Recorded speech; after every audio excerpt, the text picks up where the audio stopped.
the pandemic, that was the layer of our loss of control, the first layer of our loss of control. And then that expanded into many different areas based on what your role is. You're a mom, you're a co-parent, you are employed, and I'm sure you wear many other hats.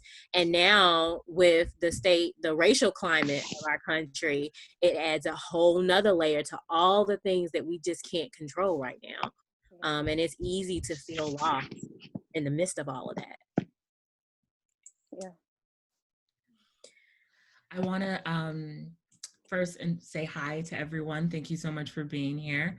My name is Tomi Akatunde. I'm the founder of Modern Maya, a platform that helps Black moms thrive in motherhood, life, and career through content and community. We do events like this every Thursday evening at 8 p.m. called Mom's Night In. And this week's topic, there really is no topic that I could think of besides everything that we're feeling right now. So I just wanted to get two women I love and trust to hold space with us. They are licensed marriage and family therapists, Brittany Strozier and Deetra Baker. And let me read their bios real quick so you can understand why I'm so glad they're here. Brittany is the owner of Grounded Hues Therapy and Wellness, and she is a licensed marriage and family therapist in the District of Columbia in Georgia, a level 1 Reiki practitioner, a consultant, and speaker. Brittany is a multipreneur. She wears many hats, but they all tie back to her mission to support others in solidifying a life of happiness, health, and wholeness. Hey, Brittany. Hi, thanks for having me. Thanks for holding this space. Yay, thank you for being here to hold it with me. And then we have Deetra, who is also a licensed marriage and family therapist, and she's a parenting consultant as well. She teaches busy moms how to practically manage parenting and the mental health of their family. Deetra is dually licensed in the states of Texas and California. She holds a Bachelor of Science degree in psychology from Spelman College and a master's degree in community counseling with a concentration in marriage and family therapy from Argosy University, Atlanta. Deetra has worked with children, teens, and families for over 10 years. Hey, Deetra. Hey, Tomi, thank you so much for having me again. Yay. You're amazing. All the time, every time. I would invite you to like the opening of the envelope. I love you so much. I love you too. So yeah, how is everyone feeling? I know that's such a loaded question, but just like what's on your heart, how are you feeling in the midst of everything that's going on?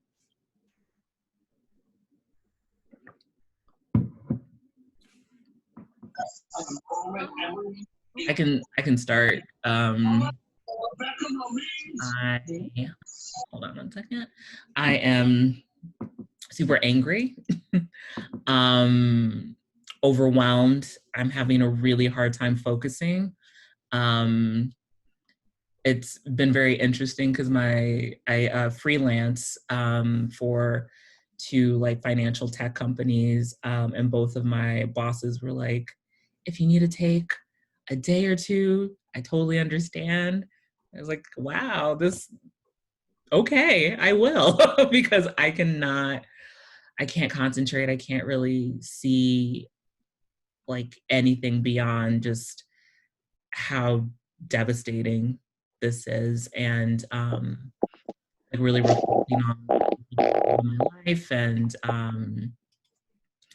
I was saying earlier, I'm mostly in predominantly white spaces, and so realizing just how people say they love me, but they don't act as though they love people who look like me, is really, really jarring and upsetting, on top of, being worried about my brothers. My brother has like a really nice car.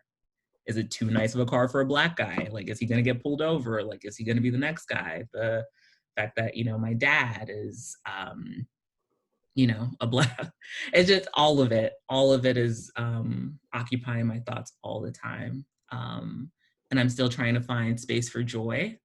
I think it's important to like not get I tend to get reclusive and like go within myself when I get really upset and depressed. So finding ways to like pull myself forward instead of receding.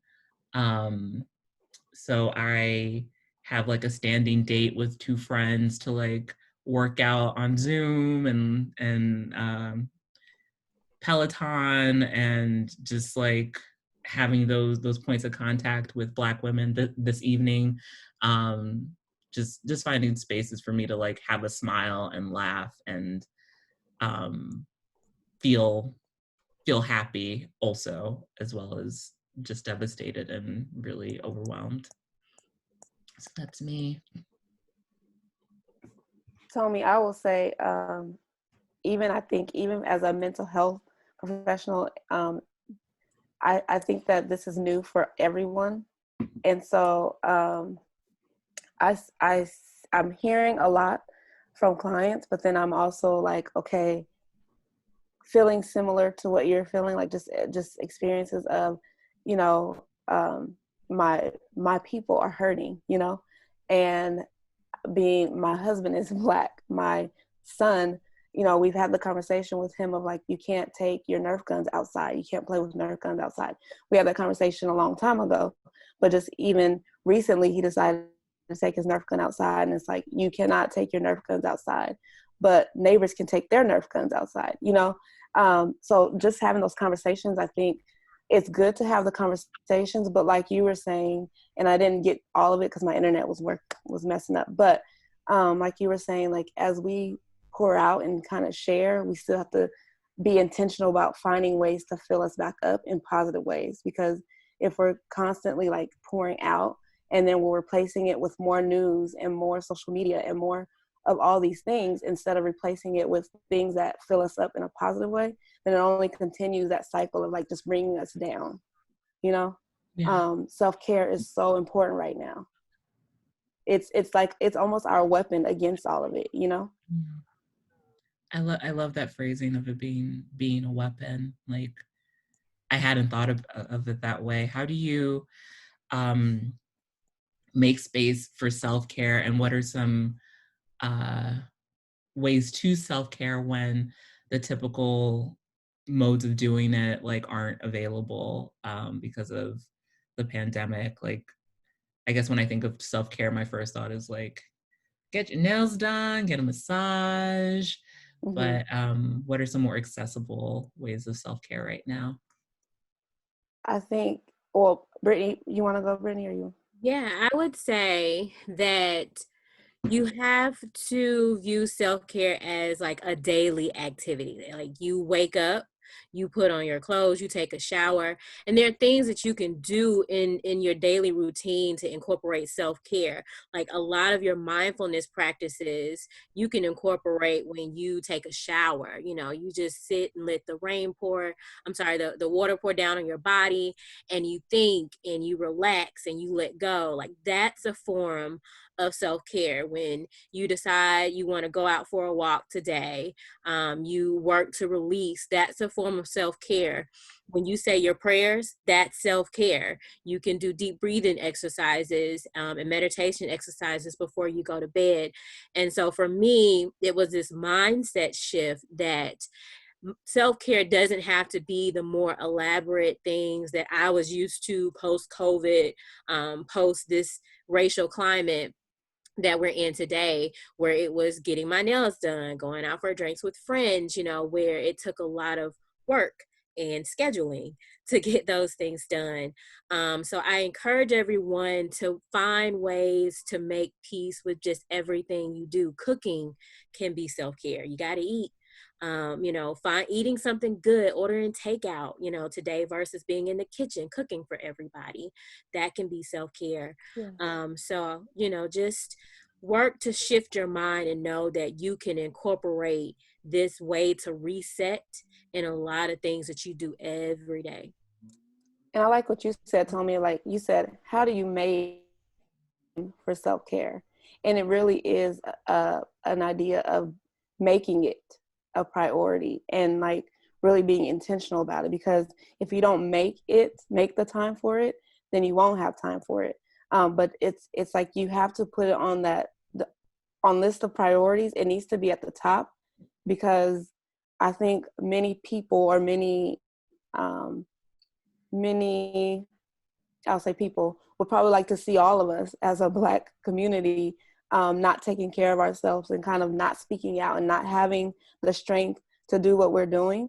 But when we take care of ourselves, then we still have the strength to speak out. We have the strength to support each other. We have the strength to support our families. And so for me, I make time for it the first thing I do when I wake up in the morning, I sit on the side of my bed and I find something to be thankful for. For me, that's self-care. That's starting my day off in a positive way and not picking up my phone and checking social media or checking the news, like taking those times to do things like making sure that even checking in with my kids, we do our affirmations daily. And before I would be very intentional about them saying their affirmations, but my daughter was like, Mommy, what's your affirmation? And so making sure that you're saying your affirmation as well as with your kids, I make sure that when I go outside with them that I put my phone down. And for me, that's self-care because I'm like, I'm not tuning into anything else, but I'm tuning into the moment and what's happening now and playing with my children. For me, also playing with them and laughing and having a good time, that's self-care. So like Brittany was saying, like self-care doesn't have to be elaborate. It can be the things that you're doing in the moment, the day-to-day things, but just taking time to even enjoy them and seeing them with a different perspective is self-care, Yeah. And I think that just as you guys are talking, it just has me thinking that I think that's one of the pluses of the situations that we're in, is that since we don't have we can't go travel, we can't go hang out with friends, it forces us to be much more intentional and in the moment and kind of being grateful for like the little things. Like I spend more time, looking at my son and kind of soaking up his little moments and smile, like maybe I wouldn't be as intentional if I had these other means available to me that took me out of the house or a little bit more elaborate. And so just as we're talking, that makes me realize that is a benefit. We're kind of more grounded, we're more intentional, we're more in the moment, and that's a beautiful thing. Yeah, definitely.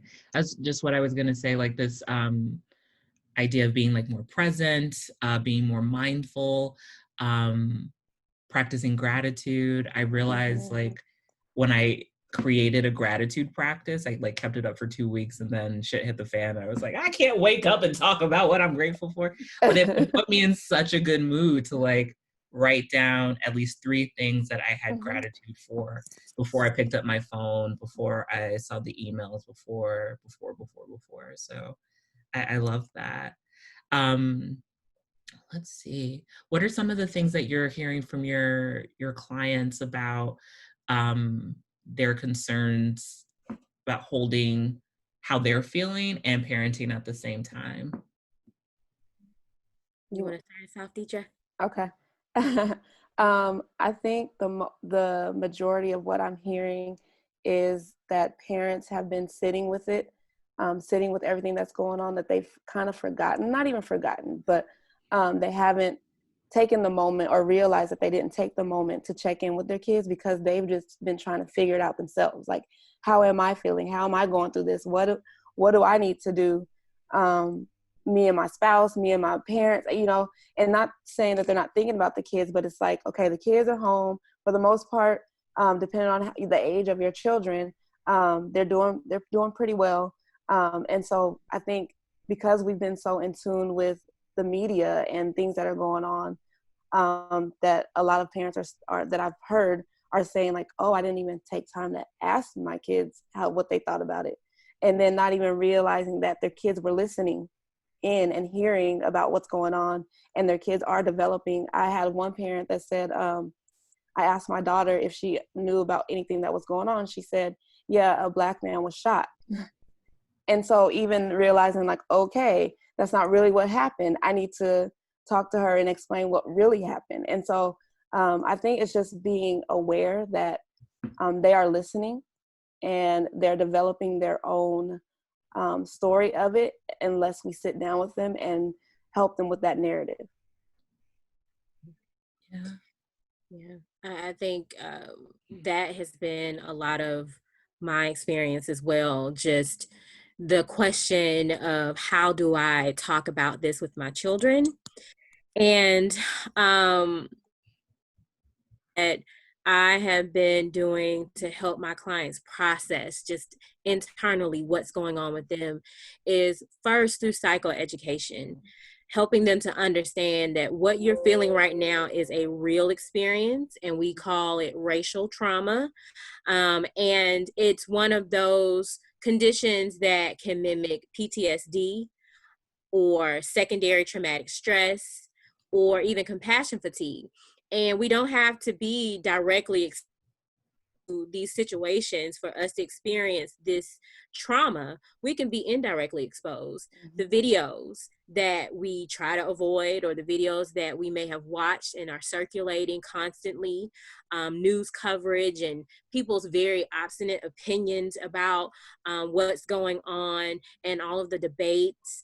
And, so there are all these different things that re-expose us and re-trigger us, and it shapes itself to be an experience of trauma. So, if you didn't directly experience the trauma, that's known as secondary traumatic stress, and that's a condition that mimics PTSD.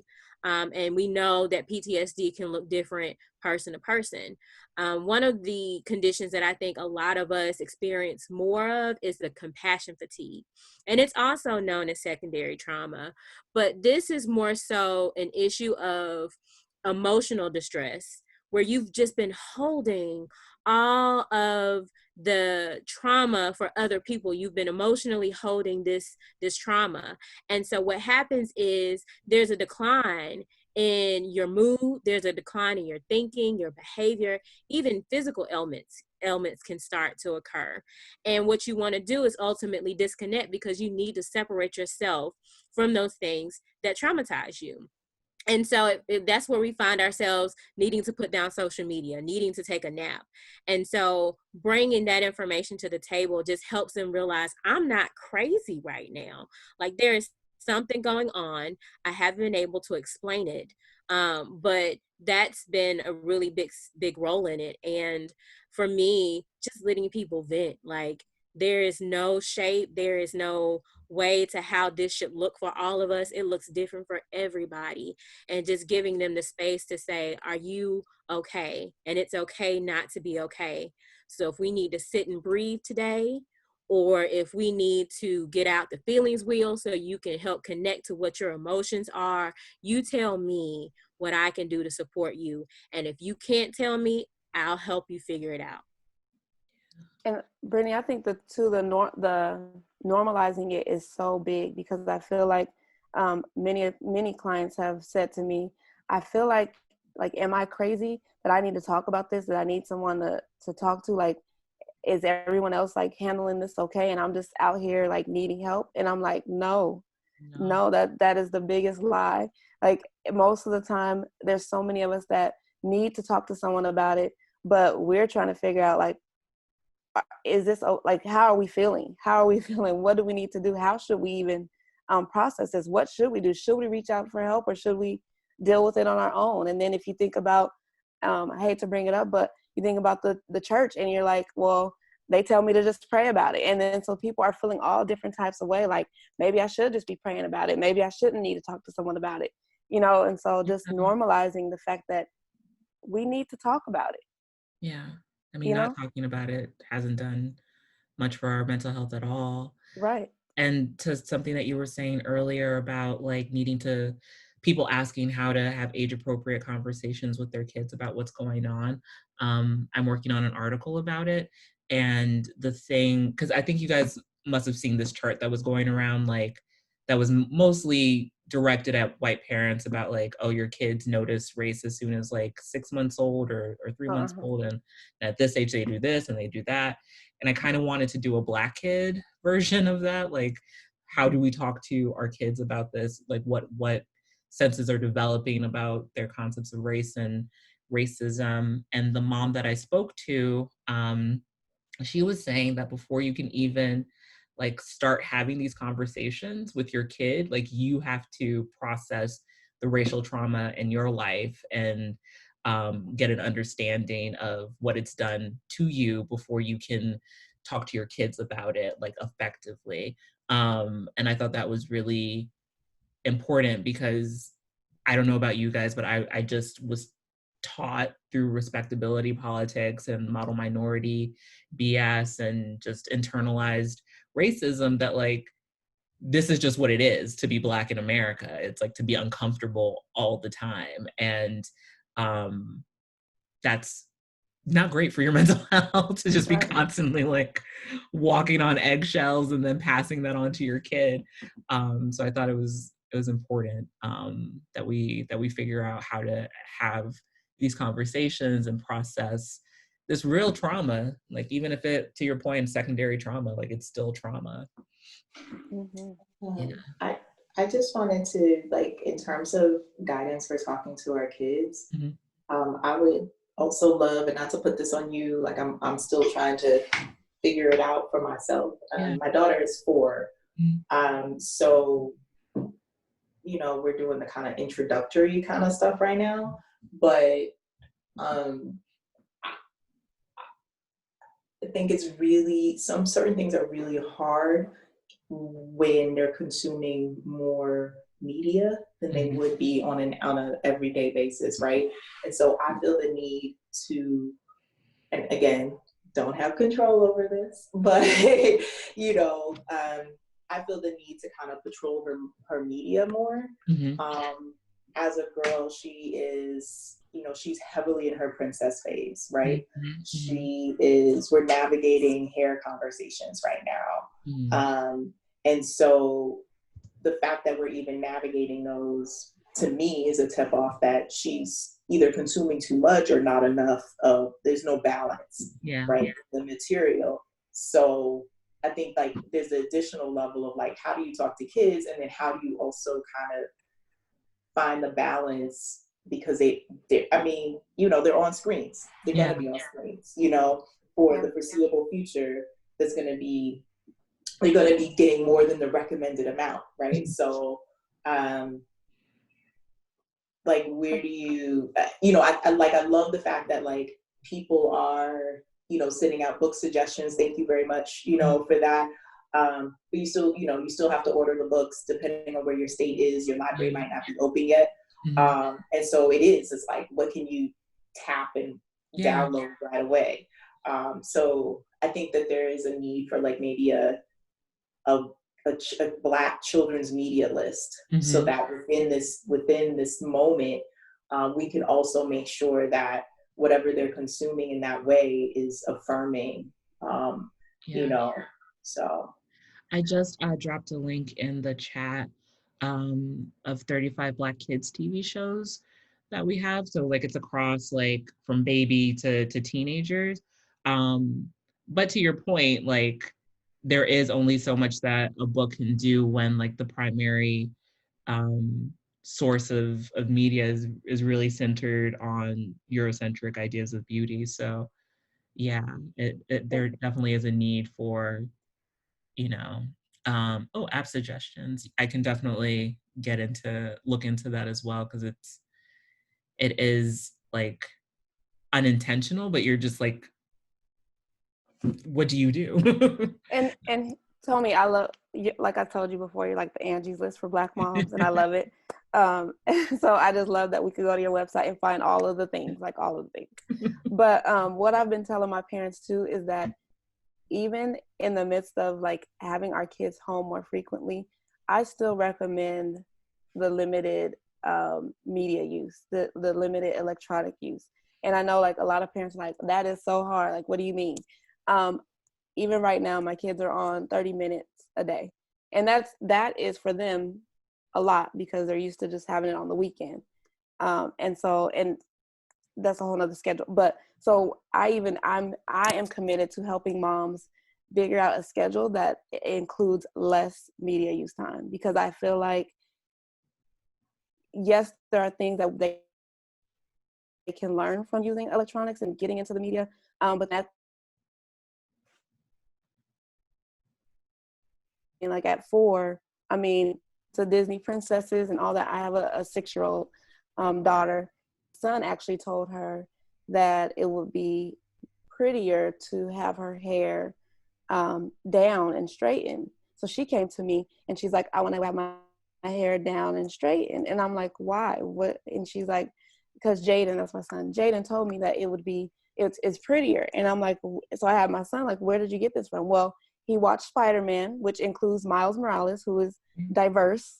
But Gwen Stacy, the Spider girl, whatever, had her hair down and flat. And so my daughter wants to be Gwen Stacy because her brother is Miles Morales, and hair straight, and she wants her. And so having those conversations, but again, I still feel like there's a way to limit the use of media, especially at that young age, because we need to be the ones that are making the greatest impression upon our children.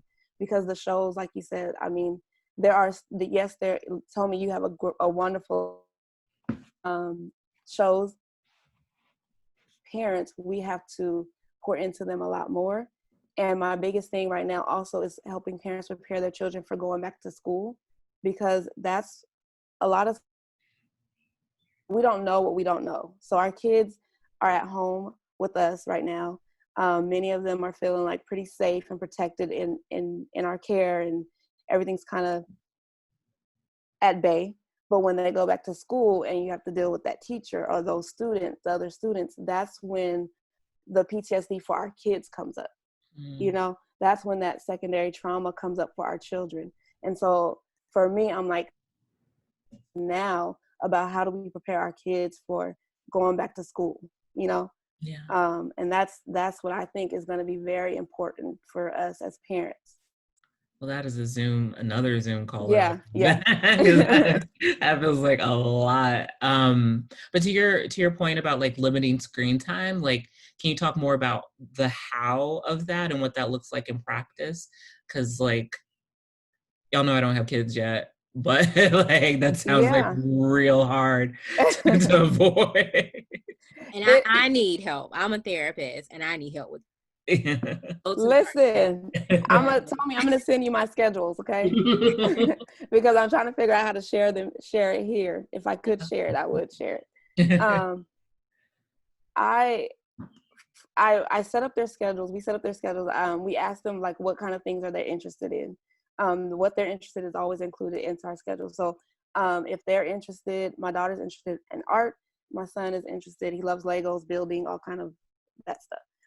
And so we spend a lot of times focusing on the things that they're passionate about, those things. So drawing, my daughter likes making tutus.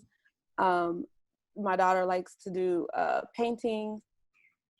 And so like all of that stuff is heavy into their day.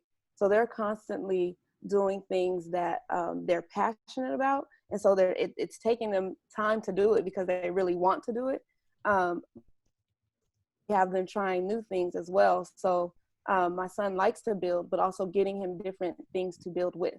And so we've kind of invested in other manipulatives that he can use to build, and not just Legos, but then also encouraging him. Right now he's goals to make binoculars, and I mean, just helping them to use to think beyond the media, the electronics, because when they get sucked into the electronics, we notice that a lot of their creative thinking seems to limited. It kind of limits their creative thinking. And so we set up the schedules for them every hour. My daughter the youngest baby is almost 2. And so she's more of like every 30 minutes woven into that. But it's hard to like I can go through and tell you like what we do each, and you the schedule, tell me and let you do it, whatever you do with it. Well, but I asked any tips on 2 great questions. And then Melissa, I saw your earlier question, but I'll get to it eventually, or after the screen time conversation. So Ebony asked, any tips on having a conversation with a co-parent about screen time? I limit, but my co-parent doesn't. So it's challenging when a different expectation has been set in a different household. And then, so we'll do that, and then Tanisha's question, and then Melissa. Okay. Well, I am a co-parenting mom. My oldest son is from a previous relationship, and my husband and I have our daughter together, who's 3. And I can tell you, I'm sure this co-parenting thing ain't easy, because you have two separate parenting styles, and there are times where you one parent may feel that they don't necessarily have to commit to being on the same accord, like what goes on in my house. And so that's part of the co-parenting relationship that I've learned to accept, because, as a mom, control that we want to have over the situation, we live through rate, and sometimes just control can just be good for your own mental health. But I would just, bring it up, see if that person, your partner, would be your co-parent would be willing to have a conversation about the screen time, and just with their willingness or unwillingness will kind of give you a gauge with where they are, and all you can do is just express your concerns and ask them to limit screen time if need be, give them some strategies to help limit screen time. You know your child, so you know if a lot of it is because they're very active, they move around a lot, so maybe you can give suggestions for going outside. But my biggest piece of advice, especially when I work with co-parents and my own co-parenting, is learning to let go and of that control. A co-parenting relationship, bring me back my child alive, because there isn't anything else that I can force you to do unless it's under a court order or we've agreed to this legal document. Yeah. Yeah. I don't co-parent, but I do work with people who do co-parent, and I have family that does it. And I think Brittany, what you said is like head on. I think they're learning that, I mean, we can't control what we can't control, we can't control the other person. We can ask them, we can talk to them about it, but at the end of the day, I think it's a conversation too that you have with your children, that this is what we do here, and this is what, and it's the same thing for me, with grandparents. um, I actually live with my parents, and so my mother is very like, give them the iPad, let them sit down and be quiet and be on the iPad.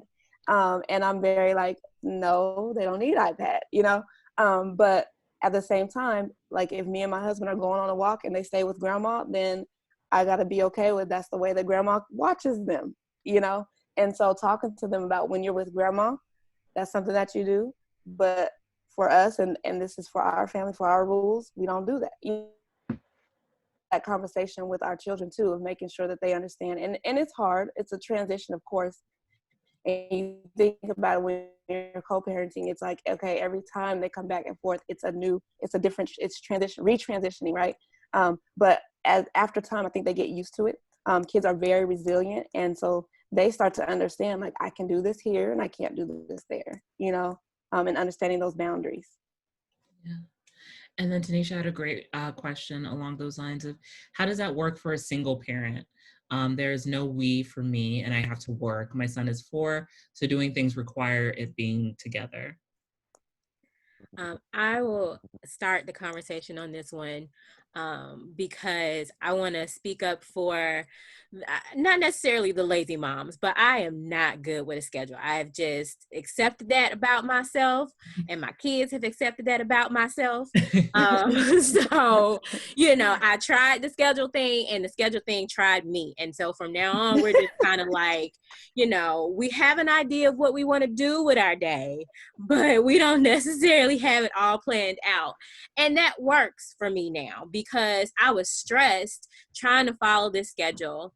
My husband is here, but he works a lot. And it just was hard for us to be like, okay, at 12 o'clock, this is what we're going to do. At 2 o'clock, this is what we're going to do. So one, if you haven't been able to pin down a schedule, don't beat yourself up about it. There are still things that you can do that maybe lessen the pressure of a schedule. Like, what did Erykah Badu say in her verses? Like, I have no sense of time. that's me, you know, and it's just, I can't, mom, you have a good sense, you know, it's more of an organizational kind of thing. Like, you know, what can you do the day before to help make your day easier? Does that mean prepping lunch and dinner and breakfast the day before or the week before? That's something that has been very, very helpful to me. I actually ended up meal prepping for myself. I started this meal plan with, what's her name, Massey Arias, because I Oh my wanted to lose some weight God. at the beginning of COVID. But what it ended up being was very helpful because of the meal prepping. And so where, you know, my taste for lunch don't involve, you know, a grilled cheese sandwich and potato chips. I wanted something a little different. But I had these meal plans that I prepped. So I could just stick them in the microwave or eat them straight out the refrigerator. And that made life so much easier because I wasn't thinking about all these meals that I had to prep. I'm not eating a grilled cheese sandwich every day, but my kids are okay with it. So I would say pose a question to yourself. What can I reasonably do to make my day easier for tomorrow? And if that's just 2 to 3 bullet points of things that you can do the night before that won't wear you out, do those 2 to 3 things, because at least the grasp that you'll have on your day will make you feel so much better. I love And that. I love it too. And I'm going to say, Brittany, I'm with you. I am not a schedule person. Before I was a parent, I was like free to do whatever. Like, I don't like to be scheduled at all. My son, on the other hand, if there's no schedule, he is lost. He is like, I need a schedule. I need to know what's coming. I need to know what's happening. And then my daughter, she needs a schedule, but for different reasons. She's like, I want to know where my tutu making fits in this process of the day. Like, I need to see where I'm gonna be able to sit down and paint some nails. I mean, she needs to see that. And so for them, this is why I do the schedule for them, because they need a schedule. Without a schedule, they're like, Mommy, where's the schedule? Where's the schedule? I'm like, go figure it out, go make it up, right? But they need the schedule. And so I'm working with a single mom right now in I do parenting coaching. And so I always say, it's not even about the schedule. For me, a lot of parents try to run and go start, let's go get a schedule. And I say, slow down. Before you even start to make a schedule, what is your why? Because if you don't have a why, then the schedule goes out the window after day 2, maybe even after day 1, because there's no why. My why is because my kids need the schedule. Because my son needs to know what's happening next, or else he has a little bit of ADHD tendencies and he's just going bananas. My daughter needs the schedule because she needs to know where she's going to be able to do her art. And so I would say, don't even start out with, okay, what's my schedule? But like, why do I need a schedule? Because like Brittany said, you might not even need it. You know, it might be more anxiety provoking than anything. So figure out, is this a why? What is my why? Is it because everybody else says I need a schedule, or is it because I really need it? You know, because that will increase the likelihood of you sticking with it. And then as far as with parenting and working and having a younger child, like I tell the mom that I'm working with, you'd be amazed by how much 20 minutes, every 20-minute increments, how long that goes. Because when you spend 20 minutes with your child, you give them 20 minutes of undivided attention. And that's not all day, but like if you just do 20-minute increments that you take out and you spend time undivided, give them your undivided attention, that fuels them at least for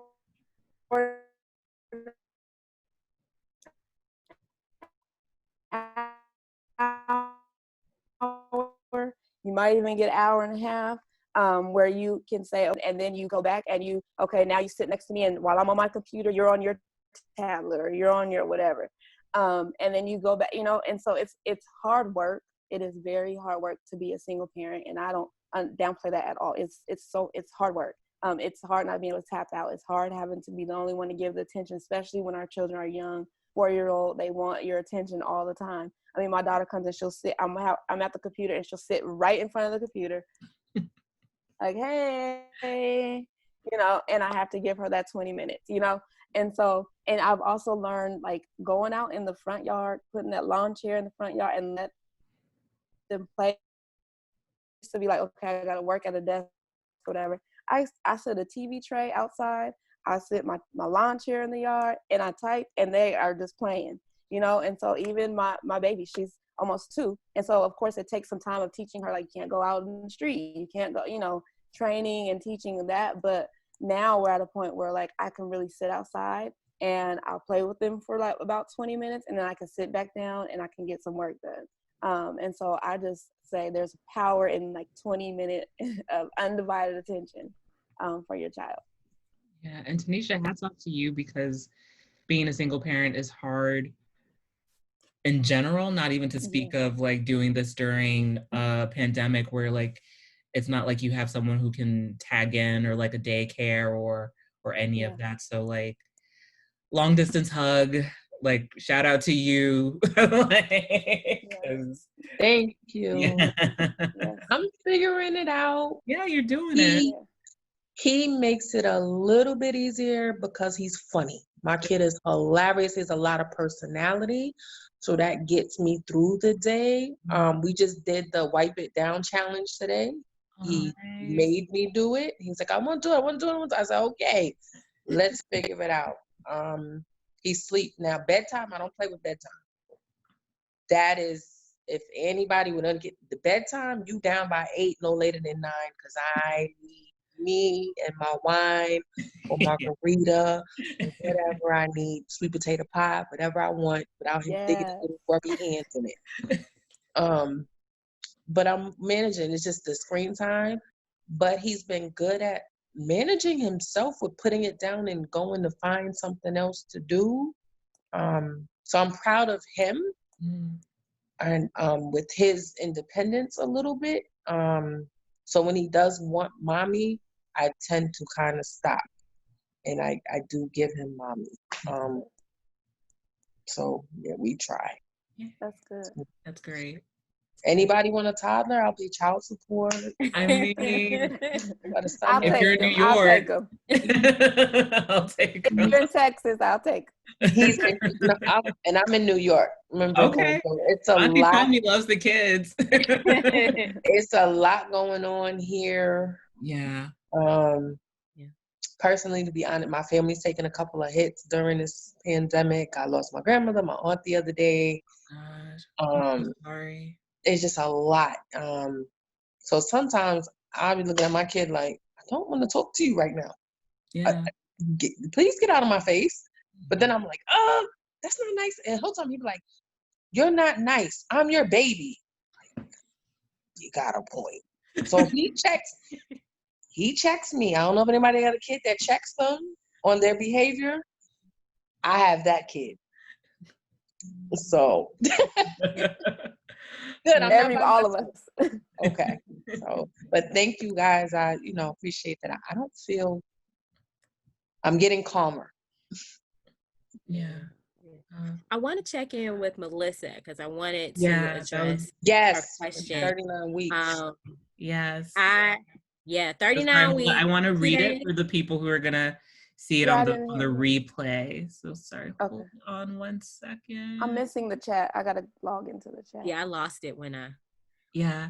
So Melissa asked, any advice for someone that is 39 weeks pregnant with baby number 2 and navigating this time? Yes. So Melissa, girl, I feel for you. I know that this is such a hard time. I have been blessed to be able to launch a maternal support group, and I've been blessed by the group, even not being a pregnant mom right now.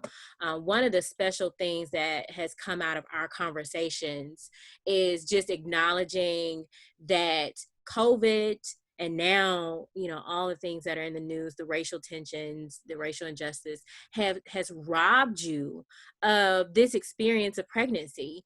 I don't know if it's your first or second pregnancy, but regardless, each pregnancy you go into it with this idea, with all of these plans and goals about what your pregnancy is going to be like. You have your baby shower planned out. You have your maternity pictures planned out. You have how you want to do your delivery. And so there's just this vision you have on how you are going to enjoy this special moment in your life, and it was robbed from you. And so the advice that I have is, you have 5 days until that due date, and that baby. So for right now, just reclaim your pregnancy. Just mentally prepare yourself for that baby. And whether that's just if you can, without doing anything. But the biggest piece to this is setting your boundaries. You get to choose how you want your pregnancy to go. You could get to choose how you want your postpartum to go. Unfortunately, there isn't a lot of control with the laboring and delivery process. There are expectations that you can set. But like, if you don't want to send out pictures after the baby gets here, you don't want to respond to all the text messages for how you're doing, send me a picture, when can I stop by and see the baby, you don't have to. Your baby, your business. Your body, your business. And so just getting the mentality of, I am reclaiming my pregnancy, I am reclaiming my body right now, is your attitude. And you get to do that however you want to do that. So I hope that at the very least, what I can offer you is just the permission to set those boundaries, to reclaim your pregnancy, and get back some of the joy that all these months, the last 2 or 3 months, have stole from you. I like that, reclaiming. And I was going to say, even protecting your peace. Like, it's okay to protect your peace, whatever that looks like for you. I would say do it. Do what you need to do to protect your peace. Definitely. And I did a piece about last month on how Black moms can have empowered birth during coronavirus, and it's focused on hospital births because there was so much conversation around the Black maternal mortality crisis, and now we're also having to deal with coronavirus and how that affects our community more. And there were all these negative conversations around it, and I just wanted to present a more empowered conversation, so how you can have the type of delivery that you want, because it is possible. So I put that link in there, and a lot of it is just like communicating what you want and what you need, and making sure that your support person is on board with that and helping you advocate for yourself. And then also creating systems of support for after the baby is here and like you're home. What does it look like to, have maybe like a meal train, and like, are you gonna have someone come stay with you guys who's been social distancing and come stay with you and help you sleep and give you all that support that you need? So I think it's like, for me anyway, when I feel like I have a plan, it makes me like less anxious. So like having plans in place, and then also having the flexibility to like be okay if the plan doesn't go according to plan, but having like a backup to your plan. So are there any doulas that are stepping up for last minute support to moms? Yes, there are like doulas on doulas on doulas on doulas on doulas right now. Melissa, where are you based?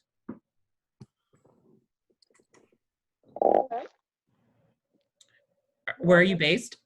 Oh, I'm based in New York City.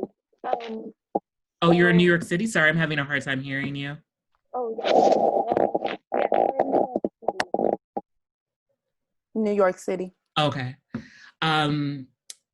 If you can message me privately in the chat, your email address, I can send you a list of New York-based doulas to reach out to for probably like telehealth support. But yeah, that's a really good idea. Like if you don't have a doula already, just getting that emotional support.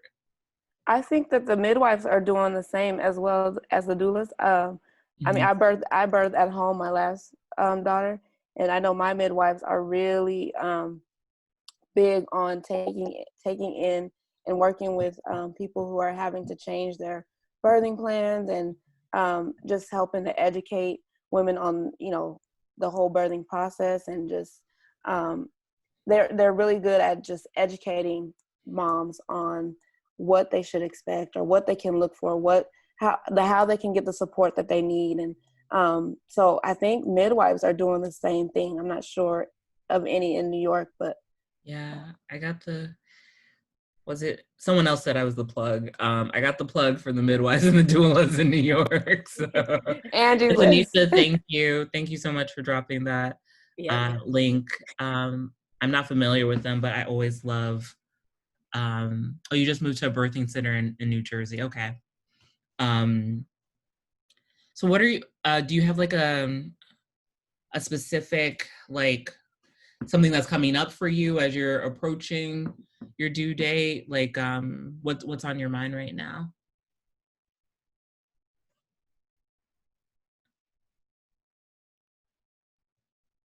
Mm. I'm just so exhausted. Yeah. Yeah. Yeah. And Go ahead, Deidre. I was just gonna say, I think too, sometimes we just have to give ourselves permission to be where we're at and to be okay with it. I mean, this not only is being pregnant exhausting, but then also having a child. So this is the second baby. I don't know, Melissa, how old your first child is, but being second time around for a 4-year-old. Okay, a 4-year-old, and now you're pregnant, and then it's a pandemic, and then there's racial injustice. Like, it's a lot. And so I think giving yourself permission to feel exhausted is something that I feel like is so important. I always tell my clients, like, give yourself permission to feel how you're feeling, to be where you're at, and to sit there and to know that it's okay and it's not abnormal. I think a lot of times we feel like it's abnormal, some of the feelings that we're having. And so sometimes it just helps to have somebody normalize it for you. Like, it's exhausting being a second time mom. It's exhausting going through a pregnancy with another child, a 4-year-old. And so I think, like, just like I said, just giving yourself permission. Brittany, I know you probably have more to add to that, being that that's something that you do a support group. So. Yes, that has definitely come up. Just this guilt surrounding the decision you made to get pregnant and how that resulted in you bringing a baby into this world, especially a Black baby into this world, or a baby into this world where there's so much uncertainty because of COVID, and there's a lot of death. And so what we were able to basically agree on is that you have to turn away from that type of thinking, because it's a distorted thought. There's a lot going on, but there's also so much good going on. Like right now, this is good. You're in a space full of love, women that are ready to lift you up and love on you and support you. And that baby was conceived in love, and that baby is going to be wrapped in love. So those are the things that you have to lean on right now, because it's easy to feel pushed down by just all the negativity. But you have to look for the light. And I know that's easier said than done. But know the love that you have for that child. Know the love that you're going to extend in the community that you have that's going to love on that child. And so those are the things that you really have to keep in mind right now. And so I would encourage you to write down who your community, who your mom tribe consists of, to just kind of help remind you and help support you once you give birth. And then write down, why you love your baby, why you chose to bring this baby into the world, as reminders that when you started on this journey, it was about giving life. So I hope that's helpful. I know it's hard, and I'm sending you a lot of love your way. Yeah, same here, Melissa. And I'm down to be an auntie. I'm down to be someone you can email and text to be like, like, you know, I I can't imagine what it's like, 'cause it is sorry, you guys. It is a lot. But you're gonna get through this Mm-hmm. with a baby, with your baby. When Does that baby gets anyone here and you get a loving kiss on him, it'll change. Yeah, yeah. And I like hearing like positive stories too, because it's so easy to get like bogged down in all that's happening to us and people who look like us. Like I'll see things that are like, oh, this is why I'm terrified of, bringing a child into the world, or you know, all those concerns are real, but like we shouldn't let it sap the joy of getting to mother and getting to be Black. It's like, I love being Black. It's my favorite thing. It's like being Black, hot Cheetos, barbecue. I just like need a list of my favorite things. That could be like a practice for me. Like, what do I love? Walking in nature. Yes. Yeah. Does anyone have any other questions for Deetra and Brittany? Any feelings?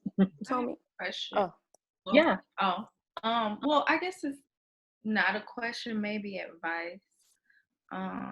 But so kind of going back to what you said about, you can't get wrapped up in the guilt of having a child during this time.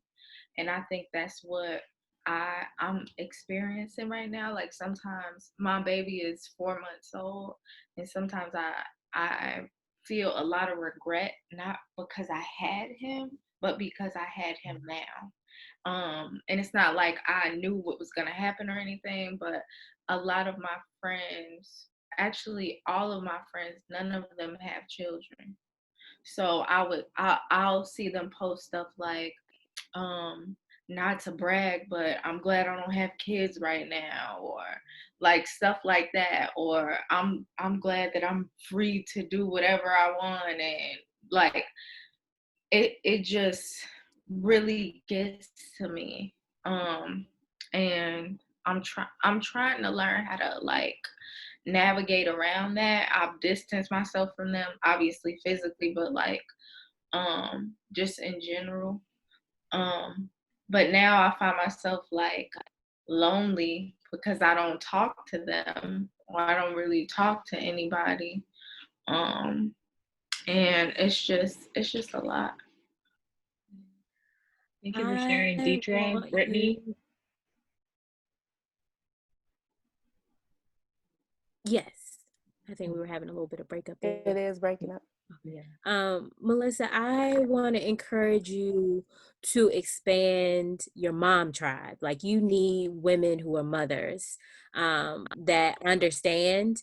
And so I know that can be a hard thing as well, especially if you don't feel like you're one that makes friends easily, or has a lot of mothers in your network. But this is a step in the right direction. And I think it was one of the things that we talked about together, Deetra and I, in our last Mom's Night In, was that the benefit to where we are right now is that everybody is trying to cultivate. There's so many opportunities where people are cultivating spaces just for mothers, just for Black mothers. And so the task just becomes, finding those spaces and going to those spaces. I've seen all kinds of Facebook groups for moms. It can be specific issues related to COVID, or it can just be, Black mothers groups. So I would encourage you to seek those groups out. And so, I'm sorry that you're in this place of loneliness. And, I encourage you to just keep pushing through, because at 4 months, it's just hard. That stage of parenting is just really, really hard. It's demanding. You don't always see the rewards of your labor from that age. But when they get older and they start talking and they can tell you that they love you, and every time you look in their faces, they're just beaming with so much joy and pride because you're their mom, that's when it gets better. Like, that's when nothing else matters, because you're able to just love them and you're able to see the joy that they have just from you being their mom. So in the meantime, till you get to that point where that baby can tell you, Mom, thank you for feeding me. Mom, thank you for giving me a bath. Connect yourself with more mothers. Seek out those social groups to just stay connected and not feel alone. Thank you. And I will say you're in the right place, because Tommy has all kind of hookups and all kind of information for how to get you connected. But then I was going to say, Casey, I was on the call, I guess it was last week, when Casey was talking about just being a new mom. And so I would say, if you have time to go back and listen to Casey just sharing about how, you know, she's managing new motherhood. And Casey's here, so I just was like, hey, it might be a good thing for you and Casey to link up. Yeah. Casey, can you relate to that, to what Melissa's going through? Definitely. Definitely. Yeah, I was kind of nodding my head. My son is 6 months, and sometimes I look at him and I'm like, man, to have him now with this president, why couldn't I have had him like 2016 or 2008, to have that strong presidential figure who would be a good example. I think for me, and also with the friends thing, I live in New York, so most of my friends are young and single and free, and I have a kid, and I'm married. So I think for me, and coming to these things have definitely been helpful. My issue was always trying to figure out how I protect his energy and protect, like, my anxiety and my emotions from transferring to him, because he's so young. And I know kids they absorb everything. But definitely coming to these weekly mom's nights has been huge for me. Just helping me to process and think of different ways to handle my emotions. And I will definitely say that it's helped me kind of be on a better trajectory on managing.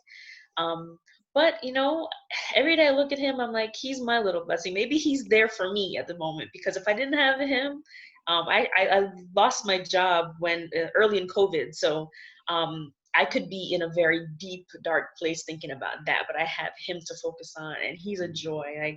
When I look at him, he doesn't know anything about Corona. He doesn't know mommy, lost her job. He's a smiley, and he's developing, and I try to just really soak all that up and just remember those moments, soak in those moments, and live in those moments with him. But I'd love to connect with you, even if it's on, just social media. I can put my IG in the chat, and we can definitely connect and chat and talk. And because I feel you, Melissa. Let me tell you. Yeah, that would be great. Yay!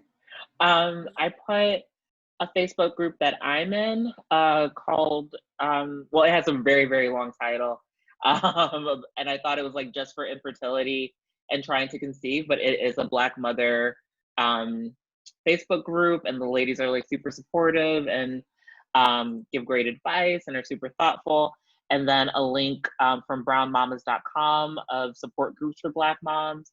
And then there's an app called Peanut that's kind of like a Hinge or Tinder for mom friends. So you can like swipe and like come up with a profile. And then the last thing I would offer is that,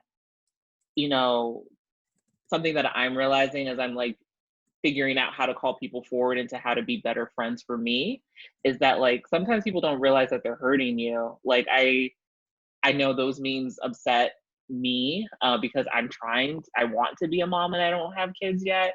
And I know that people just think that they're like getting a laugh out, like it's social media, it's just jokes. They don't realize the impact of those memes and those jokes. So if there's someone who you have a close friendship with, who you feel comfortable being like, hey, I'm reaching out because I just want to be super vulnerable with you, and like this is really hard, and I miss my friend and I need a friend right now. You might be surprised by how people will show up for you, because they might think like, oh, she has a kid now, like she doesn't need to like hang out with us anymore. So like you don't necessarily have. Yes, I definitely agree. Like having a mom group online, and hopefully when we get to be out in person again in the real world, is super important for moms. But also connecting with those people who knew you before you had a kid, and giving them a chance to like show up and be there for you now that you do have a kid. Yeah.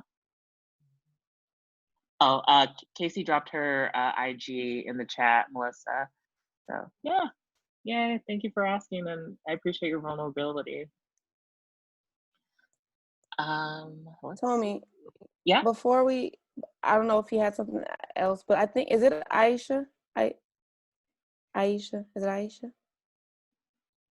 Yes. Okay. She had mentioned Aisha. Okay. Yes. I was like, I'm saying this wrong. I'm no, that's sorry, okay. Aisha. Everybody says it different. I'm so sorry.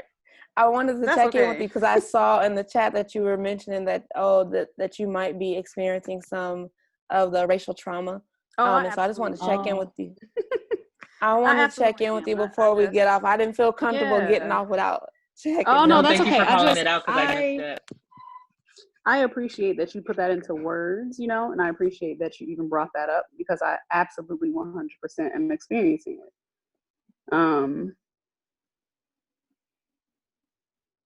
Like I feel like I'm being flooded with memories. Sorry. Don't apologize. It's okay. Yeah. Well, this wasn't in the plans. I'm being flooded with memories, you know,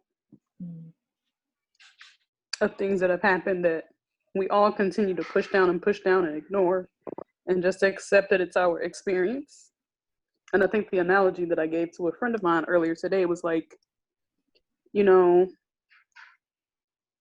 it's kind of like going to the grocery store, right? It's something you do. It's so mundane. It's such a part of your life. And if I asked any of you to give me a list of all the grocery stores you've been to, you couldn't give me that list. There's no way you could give me that list. But if somebody started to name grocery stores, you could be like, oh yeah, I've been to that one. Oh yeah, I've been to that one. And I feel like, you know, these different things that are coming up and all these microaggressions are coming up. And, you know, it's like, oh yeah, I've been through that. That's happened to me. That's happened to me. So I just feel like I'm being flooded. So I just appreciate you giving a label for it. You know, I appreciate that. I appreciate having something to call it, because I've been saying for the past week, you know, I feel like I have PTSD. This must be like, is that possible? That's what I have, and that's what it is. So I appreciate, you know, having a name for it. You're welcome. You're welcome. I want you to really take care of yourself. And I don't know if you have talked to a therapist before or are talking with a therapist, but that's the level of care that you need, because trauma is a clinical issue, clinical disorder, and you need someone to be able to hold you and support you with very specific skills that are designed to just lessen the impact of trauma. You know, when we talk about PTSD, flashbacks, like that, you know, one of the symptoms that we know immediately from PTSD. And you need those tools to be able to deal with that. And in a way kind of desensitize yourself to your triggers. Knowing what those triggers are, you need to know what your triggers are.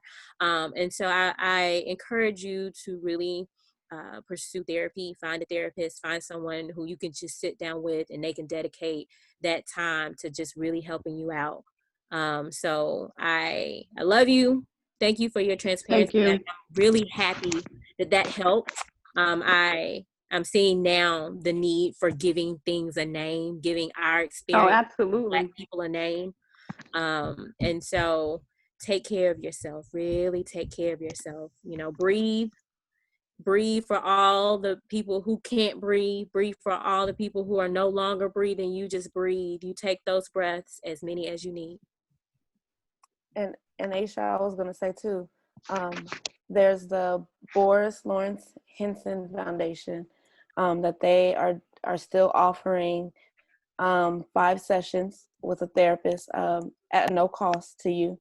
And so just in case you're looking for resources, that's a place that you could go, and they have like a directory of therapists that will be in your area. And a lot of them are offering telehealth services, and the foundation will cover the cost for your services. That's amazing. So, What's it called? It's the Boris Lawrence Henson Foundation. It's Taraji P. Henson's foundation. Oh, okay. And so I know a lot of people have utilized those services and are getting some help. And so I just encourage you to check that out. I think they're in their second round right now. So I would look into that. Mm-hmm. Yeah.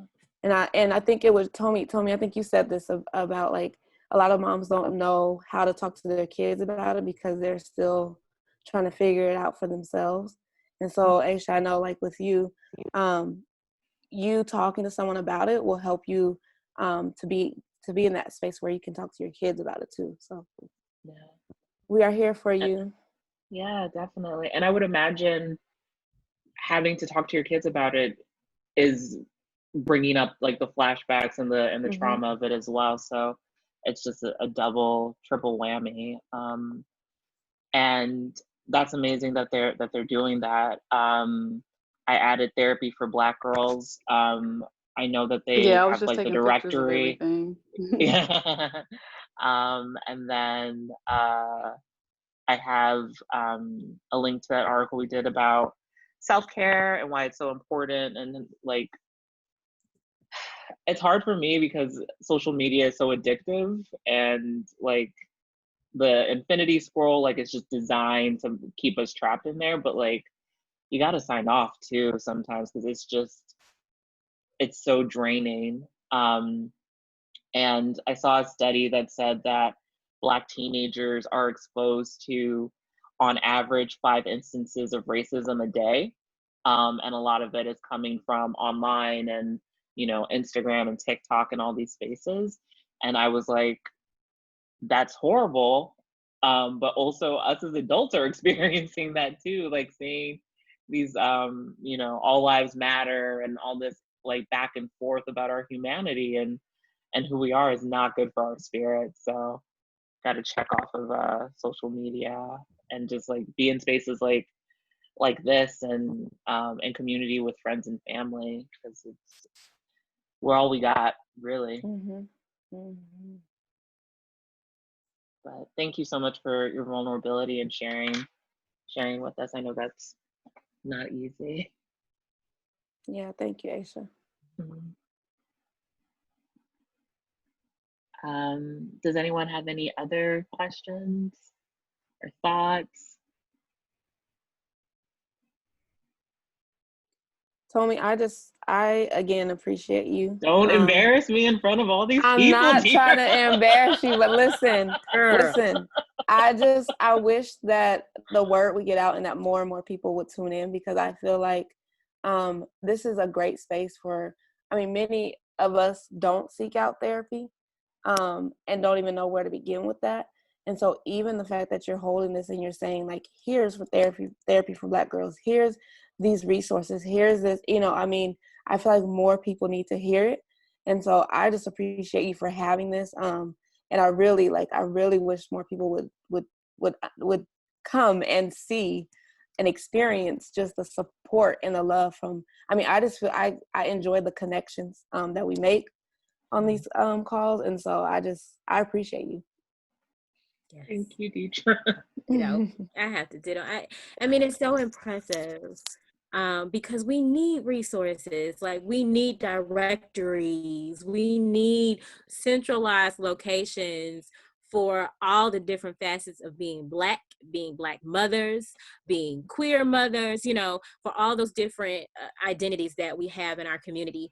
And so to know that all I need to do is go to your page and just hit the search feature, like that's gold. Like that's so invaluable. So Tommy, thank you for doing this work, because we need you. We need everything that you do. Thank you, Aisha. Thank you. And Aisha, I hope I hope you don't feel like I called you out. No, I don't. Okay. I was worried about. No, I saw your chat and I was like, I put it into everybody's okay, chat. okay. Oh, all good. Okay. Obviously, I needed to get it out, right? Yeah. Can't hold the stuff I wasn't in. trying to cry on my first meeting. I was trying to brace chill and lay yourself a little bit for your first sessions. Brace yourself for your first couple therapy sessions. Yeah. Oh my gosh. The first time I went to therapy was under duress. Like, to be totally honest, an ex-boyfriend was like, you need to go to therapy or I'm breaking up with you. And so I went, and the therapist was just like, she was a white lady. It was like a college campus therapist. And everything I said, she was like, I don't get it. I don't understand what you're saying. And I was just like, okay, so I don't ever need to do this therapy thing again. And then the second time, it's just like,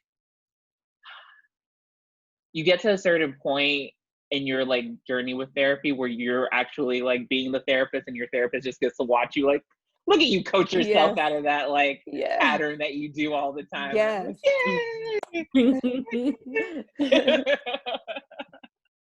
I'm calling myself out and calling myself forward. So I'm a big fan of therapy. I love it and appreciate you guys and sharing your wisdom, the work that you do for our community. Like, I'm so glad that I know you. I can call on you to be here. Like I was saying earlier, I knew that this space needed to exist this week, but I had just done absolutely no prep work, no promotion. Like, usually I have questions, usually I have a theme, and I was just like, I can't. And so I emailed Deetra and Brittany, like, please help. Are you guys available? Do you know anyone? And they came through, and I really appreciate you guys. Of course, of course. If there aren't any other questions, I was wondering if you guys would be okay with ending on a note of things that bring you joy or gratitude that you want to make space for going forward in your week. I have one more question. And, oh yeah, yay! Well, this is a question that has to do with therapy. You were just talking about your experience, and I got a new therapist right after I had my son, and it was a male, a Black male, and they gave me two options in my doctor's office. They were like, okay, you get this white woman or you get this Black man. And of course I was more comfortable with the Black male. But then when we were in the therapy session, I thought maybe I needed to like open my mind to his method, but I would say something, and I was in particularly talking about my mother and like her dating patterns and stuff like that, and just literally anything I would say, he would say, well, you know, it just sounds to me like you're overthinking, or it sounds to me like you're making assumptions, or maybe this, and this, or maybe it was never really helpful. Like, I told him how I had anxiety about having a son or just a baby in general. And I was like, I'm having these thoughts that are really, really negative. Like, every single moment I feel like something bad is going to happen to my baby. And he was like, well, I mean, I have those feelings about my kid too. Sometimes I think he's going to fly out the car. It's what makes that not normal. And I was just like, this isn't really helping me, right? And I didn't realize that it wasn't helping me until I hadn't talked to him in like a couple of weeks. So I'm trying to figure out, I guess this is advice. Maybe should I go back to him, or should I go back to him and maybe I'm just like not. Nah, sis, nah, I'm cutting you off I right was gonna there. say, Like, nah, don't. yeah, Melissa. So finding the right therapist is like a dating thing, I would say, because, and I always tell my clients when I first meet them, like, we'll do the intake session. You'll get to know me, I'll get to know you, and we'll see if it's gonna work out for you. Because there are so many therapists with so many different styles, so many different techniques, so many different backgrounds, and so you really have to find what is going to work for you. And I know sometimes it gets hard, especially when like the doctor's office works with a certain set of therapists, or you know your referrals are coming from a certain place. But I think it's good that Tommy left Therapy for Black Girls. There's so many other resources where you can kind of get to know people, look at their profiles, because you really want to find a good match for you. Therapy should be a place where you leave and yes, there's going to be work that's done, and so sometimes it's heavy, but you should never feel like, I don't know if this is good for me. You know what I mean? Okay. Therapy is there to support you, to help you, and not to have you feeling like it's something not right, you know? Yeah. And so to me, that would be a red flag. And I would say, look, and if you need to use, like I said, the Boris Lawrence Henson Foundation, in the meantime, they offer 5 sessions while you're looking for someone. I would just say, look around, because there are amazing therapists out there, and there are some not so good therapists out there. But you got to find what works for you, because the therapy process it's amazing when you can find that match, that good person for you. Yeah, I feel like it's like a team where you're both working together to create an emotionally safe space. And if it feels like one-sided, if it feels like triggering in any way, like just hearing that would like be very triggering for me to be in that space. It just doesn't seem like a good fit. And I will say that I understand the need, obviously, for culturally competent therapists, but I've had amazing therapists who are white women who have held space for me and have gotten me to like different levels of growth. So I understand the need, the desire for a Black woman therapist. But that doesn't necessarily mean that like all skin folk and kin folk. And that doesn't mean that you can't get the help that you need from a white therapist. So yeah, That's good.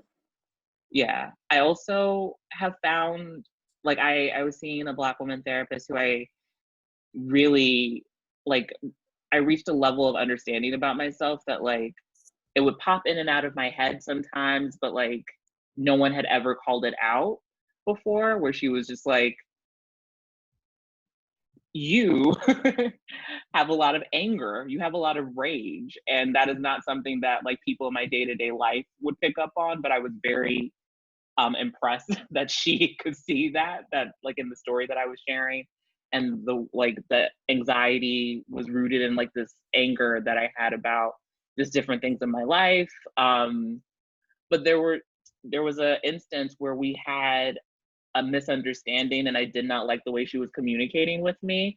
And I was very quick to advocate for myself, even in the space of therapy, where I still wanted to continue seeing her, but like I had to, I don't want to say check her because it wasn't like a check thing, but it was like, that isn't helpful. Like something that you just said is super triggering.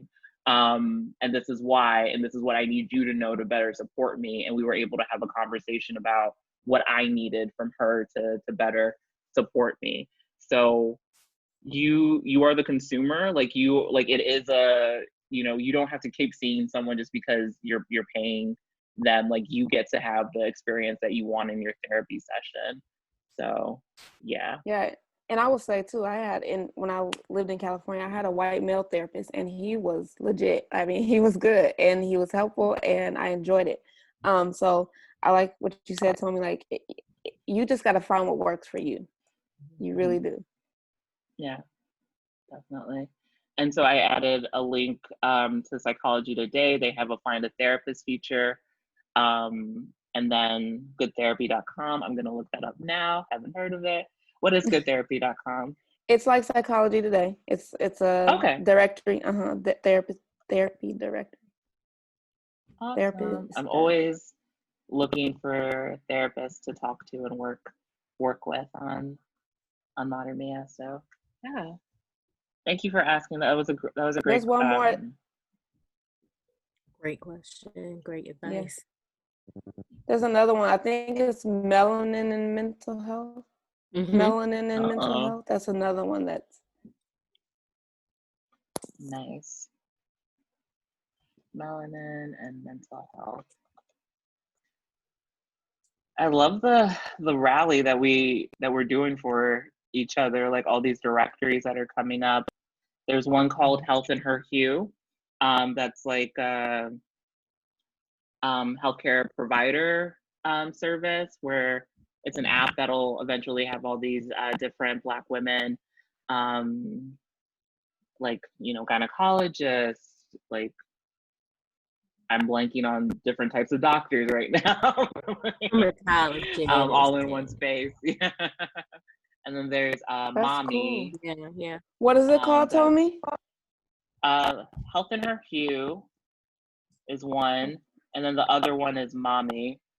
And Mommy is Serena Williams is backing that one. But it's the same thing, like just providing maternal healthcare, culturally competent. And one of my audacious dreams for Mater Mea is to be able to create some kind of service like that too, where it's like This Deidre is you calls me already. the Angie's List. This is you. This is you Well, like already. putting it in like an app format, so it's easy to access. That is, and also mom friends. Like I would love to. That's that community, that ability to connect with someone who's, like-minded and won't judge you, because this is a judgment-free space. Mm-hmm. So yeah. Yeah. Anybody else?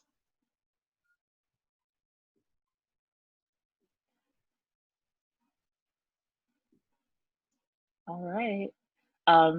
So we can go around and share something that brings us joy, something that we're grateful for, and make a pledge to activate that this week and in the days to come, because so many things are trying us, but we have a store of tools within ourselves to call on to get us through this. Oh, thank you, Casey. So my thing, I call it Tommy Mass. Like I was raised Catholic, so it's me sitting outside on my balcony. I have a hammock chair, and I don't bring my phone. I just sit there, look at the sky, look at the tree and leaves. I don't know if the birds in your neighborhood are as bold as the birds in my neighborhood, but they post up there with me. So it's just like me and the birds hanging out and enjoying nature. So that is something that brings me joy. I'm very grateful for it. And I was feeling very overwhelmed today with everything going on. And I just sat in my hammock and took a nap in my hammock, and I felt really good. So yeah. My joy is similar. One of my mini COVID-19 purchases from Amazon was a patio set, a little bistro patio set, because we didn't have any furniture on our patio, and it was for me, but everybody loves it. But I think the good part with my family is now they understand when mommy goes out to the patio, just let her be. And so I sit outside, look around, listen, breathe. Sometimes I'll decide to just go step out in the grass. Like, I don't know if it's a country girl in me or if it's just the fact that I find like having my feet on the earth to be so grounding. So, getting my feet to the earth, going outside is my joy. But Black people bring me joy, like just the diversity and the culture, and like, there is and no matter what space you go into, you can find joy through Black people. I don't care where you are. So I look to Black people to just give me life sometimes. We are funny. Black Twitter is joy. And I'll just go next because that just kind of blends into mine. But I'm such an extrovert, and being in this pandemic and having to like be away from the people I love and just distance from them, these spaces of just community and seeing my sisters, my Black sisters coming together, that brings me so much joy. This brings me so much joy because I'm like, man, like we love each other. A lot of times the media tries to paint this picture of just like, we don't love each other, we're angry, but I mean, I see it so differently. And so this space, these spaces, the times that just brings me so much joy. And I am so thankful for just being able to pour into my children. I feel like the next generation is going to have to do things differently. And so I'm thankful for the opportunity to pour into them and to help them see things differently and do things differently.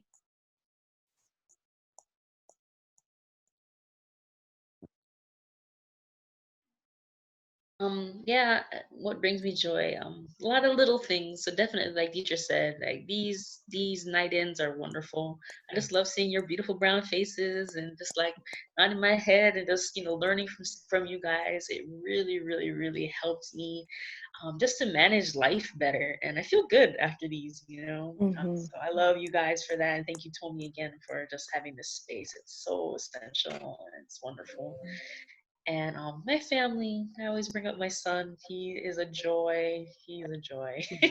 So looking at his smiles, and even when he's spitting up on me or crawling on me or stepping on me, whatever he does, I love it. I love it. So it brings me joy. Thank you for sharing. Story is so adorable. You guys should follow Casey for her and also to see Story. He's adorable.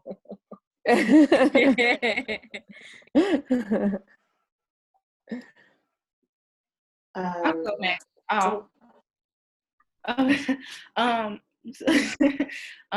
So what brings me joy, this is kind of self-serving, but I graduate next week with my master. What? Hey. Get it, mama. That's bringing me joy because it's been a journey. And I just can't believe I'm here and I did it. And yeah. That's amazing. What are you doing to celebrate? Nothing. No, you gotta celebrate. You gotta celebrate. I wanna travel. Like I wanna just go get out of town. Just me and my son. That's really what I want to do, but I don't know like how safe it is or anything right now. So I'm just like, the way I want to celebrate is I just want to get a job, but that's a real celebration for me, but we'll see. What is your master's in? Oh, sorry. My master's is in human computer interaction. So like UX, UI design, and UX research. That's really my focus is UX research. That's a big deal. Amazing. That is a big deal. Oh my gosh. Well, I feel like, hold on one second, because I am part of this Facebook group of like tech ladies. I think it's called Tech Ladies. Of course you are. Right. Of course she is. They have, and I feel like I can say that, even though we just met based on what everybody else said. But they're always posting jobs. And you can like introduce yourself and say, like, hi, I'm Melissa. I have a fucking master's in human computer interaction. I'm that bitch and I'm looking for a job. And there are a lot of like white ladies who want to be allies right now and are like bending over backwards trying to like get Ebony's like, yeah. So hold on one second. I think you should make time to celebrate it too. I don't want you to like let this go by and not acknowledge like just how amazing you are. Yeah. I don't know if you drink, but you can go to Target and get you like a little $5 mini champagne, get you some takeout, do something. It doesn't have to be big, but the intention of celebrating yourself will make you feel good. Listen, Brittany is the celebrator. She likes to celebrate. She's a birthday celebrator. So reach out. She's on social media to reach out to Brittany. Girl, how can I celebrate? Reach out.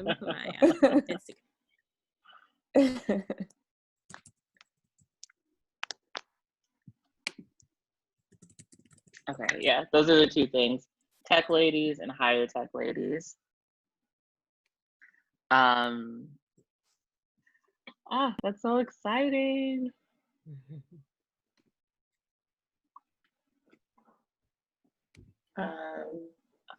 Very excited for you, Melissa. I was just going to say some small things about joy and gratitude. So I'm in a master's program and I've been commuting between Philly and Chicago. So to parent.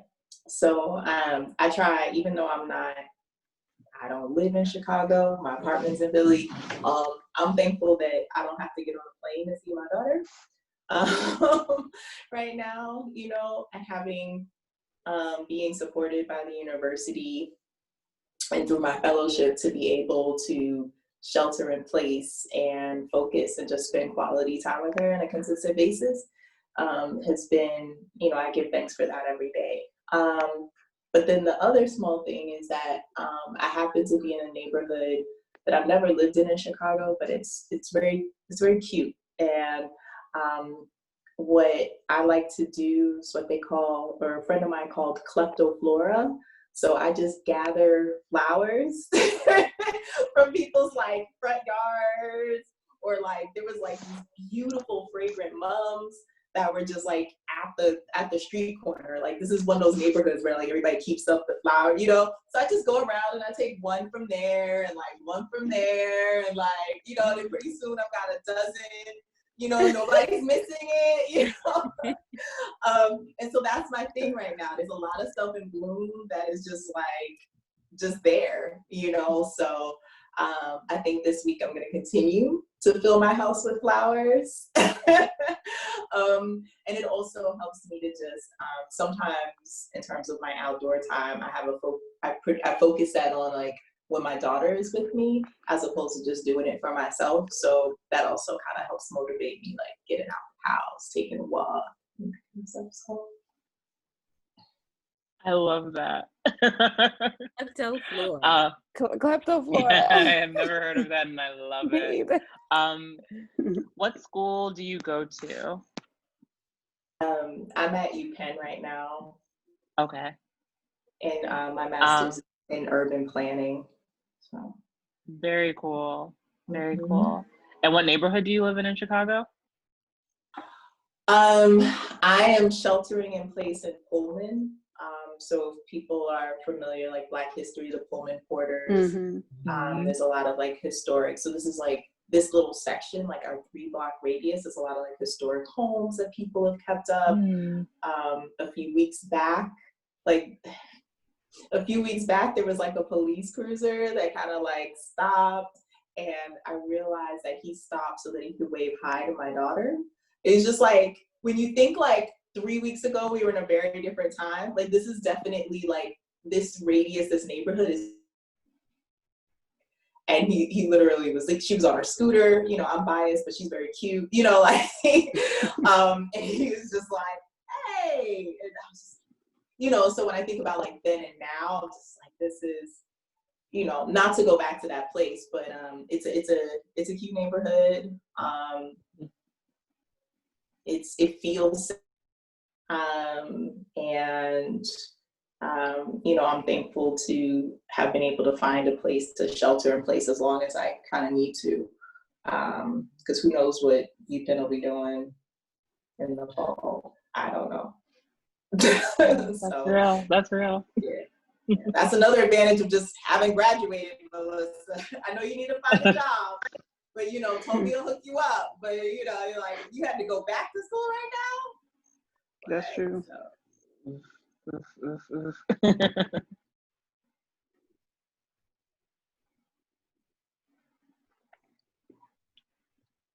Oh, maybe it's on me, Joy? Yeah. Okay. I didn't want to put you on Front Street.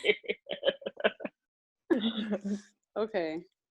With my daughter's headphones on. Let's see. For me, I'll keep it really simple. Joy this week, I need to make more time and space for kickboxing. It's something that I've been doing pre-mommyhood and post-mommyhood especially. It's an opportunity for me to just work out some aggression, honestly. Like it's kickboxing and yoga. They seem to be opposites, but they work perfectly for me. So I need to make more intentional time for that. I usually do, but this week in particular, I haven't made time for that at all. And we're Thursday today, so I'll commit to doing it at least once before the week is out. So Okay. that's what I need to do. That's what you get to do. Because need makes it sound like just like another thing I have to do. Like you get to take care of yourself. Yeah, that's true. Get to get out I like that refrain. that aggression. Yes. There's a place here in New York called Box and Flow that has kickboxing and yoga. And I would never have thought that was like a thing, but it's 30 minutes of kickboxing and then like 30 minutes of yoga. And by the time I'm done like kickboxing, I really need the yoga when I go that's there. cool. So that's cool. Yeah. I've never heard of a facility combining the two. What is it called again? That's really cool. It's called Box and Flow. It's in Soho. So whenever I feel like, or whenever I used to feel super bougie and sedity, I would like, I just go to Box and Flow and then go like get a drinks after. And the great before all this happened. So yeah, do you guys mind humoring me and just like everyone give like a big smile because I'm just like seeing everyone's faces. Yay! I'm screen crapping it right now. 1, 2, 3. Yay! Deetra, Brittany, thank you guys so much. Where can everyone find you online? Yep, I put my Instagram in, but I think I'll put it in again. I didn't put mine in. I'm at the Teaching Wife on everything. Teaching Wife. Same.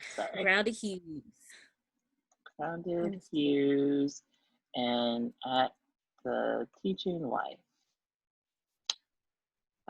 Thank you guys so much. This has been everything I needed. I hope you guys enjoyed yourself as well. We do this every Thursday at 8 p.m. Eastern Time. Next week's conversation is going to be about what's next, like what does summertime parenting look like? Deetra gave me that idea. And the following week will be another mental health check-in with a therapist who is focused on new mommyhood and that like, postpartum period. And then at the end of the month will be race and racism. Just talking about how do you have those conversations with your kids and do that work for yourself. And then I am going to have a workshop event that's about providing like support for kids. So like the moms can be there, but it's mostly intended for like the kids to have a space to talk amongst themselves with professionals. So that's something that's in the mix. And then there is a book coming out in June called Parenting for Liberation. And me and the author are working on having like a Q&A conversation because I know these race and racism matters are like top of mind for everybody. So yeah, a lot of events for Matermea coming up. If you don't follow on Instagram, it's MATERMEA. Have a website. If you know of any Black moms who would appreciate this kind of event programming and the website, please share. And yeah, that's all I got. Anybody else got anything they want to share before we head out? You are awesome. That's it. Yes. You are awesome. Stop! Oh, thank you. I'm really bad at acknowledgement. Stop. Thank you guys so much for being here. And I hope to see you next week. Be well, be safe, and I love you guys. Aisha, have a good sorry. night. Real quick. Oh, what? Oh, I just saw, so the Boris Lawrence Hinton Foundation, they just posted something. Registration opens June 5th for the second round. So it's opening tomorrow. So perfect. Check it out. That is kismet. That was meant to be. Yep. All right, you guys have a good night. Stay hydrated.